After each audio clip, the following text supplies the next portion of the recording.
La pertinence de ce forum n'est plus à démontrer depuis que l'Afrique et notre sous-région font face à ces enjeux sécuritaires. Je crois que c'est un forum, comme son nom l'indique, de discussion, d'échange et surtout de recherche de solutions endogènes aux problèmes de sécurité aujourd'hui qui assaillent notre continent et qui posent énormément de problèmes à nos États. Je crois que tout le monde est d'avis aujourd'hui que les solutions militaires ne sont certes pas inutiles, mais elles sont insuffisantes pour faire face à la menace. Comme je le dis très souvent, c'était l'échec en Afghanistan, l'échec au nord du Mali, et aujourd'hui, il est temps d'explorer des solutions préventives. Et dans ce sens, je pense que le Sénégal peut être le laboratoire de solutions et d'initiatives endogènes en matière de prévention. Dans le sens où notre pays se situe dans la catégorie des pays qui offrent encore la possibilité d'une approche prospective. Au moment où on a des pays qui sont sous pression, comme le Tchad, la Mauritanie et le Niger, et d'autres pays qui sont largement déjà atteints, comme le Mali et le Nigeria, où on est en train de parler de solutions de réintégration. Le Sénégal pourrait être donc ce laboratoire de solutions endogènes en matière d'approche prospective et de prévention. Cela consiste à privilégier les solutions qui sont non militaires et non sécuritaires. Je ne dis pas qu'elles sont inutiles, elles sont utiles, mais elles sont insuffisantes. Cela répond de ce qu'on appelle l'approche holistique, c'est-à-dire voir dans la lutte contre l'extrême violent comment on peut faire intervenir la famille, la communauté, les chefs religieux. On le voit au Sénégal avec une association comme l'AIS qui fait un travail énorme sur la revivification des messages de paix de nos guides religieux.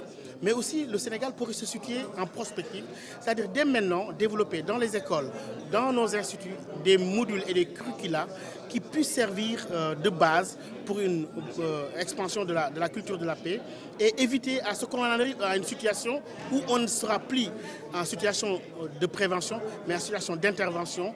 Et donc là, aujourd'hui, au moment où nous avons des capacités d'anticipation, et comme je l'ai dit la dernière fois, il faut véritablement une stratégie nationale de prévention de l'extrême violent, mais une stratégie inclusive, ne se limitant pas aux solutions militaires ni aux solutions étatiques, mais incluant les femmes, les jeunes, les populations, les chefs religieux, parce que le Sénégal bénéficie d'un socle spirituel assez important sur lequel nous pouvons bâtir une culture de la paix, de sorte à faire de notre pays un pays leader, un pays exemplaire dans le cadre d'une approche prospective et holistique de l'extrémisme violent. Aucun pays au monde n'est épargné par ce phénomène.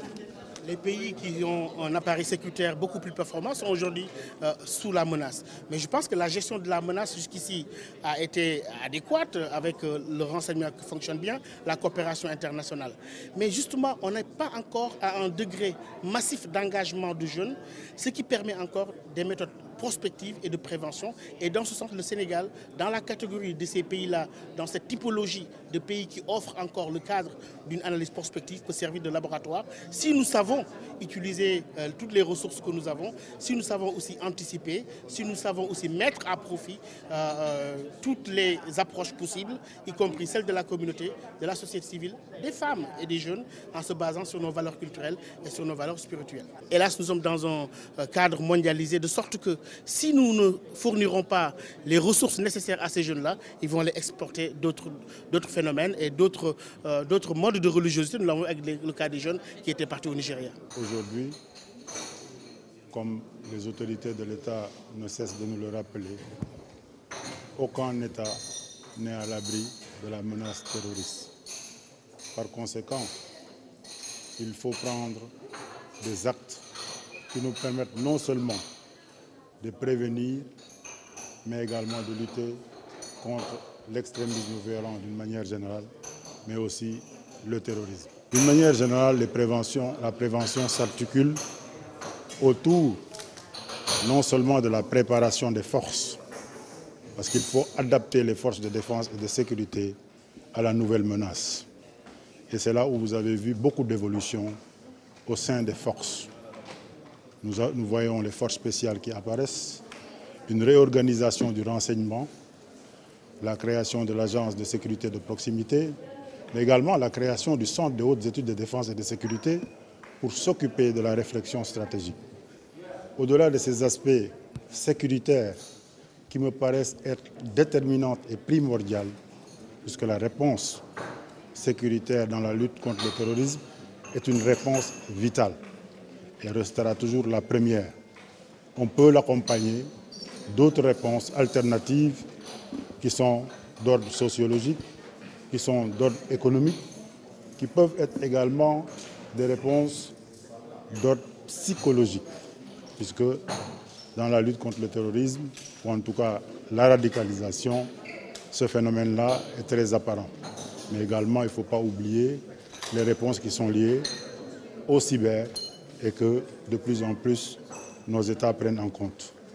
Les acteurs sont donc multiples et donc la réponse devrait être multidimensionnelle, multiforme et impliquer tout le monde, les médias, impliquer les chefs religieux. C'est pourquoi vous avez aujourd'hui des imams qui ont été conviés à participer à la rencontre, et impliquer les médias et surtout impliquer les populations. Et au sein des populations, vous avez une frange qui est importante, c'est la frange jeunes et femmes.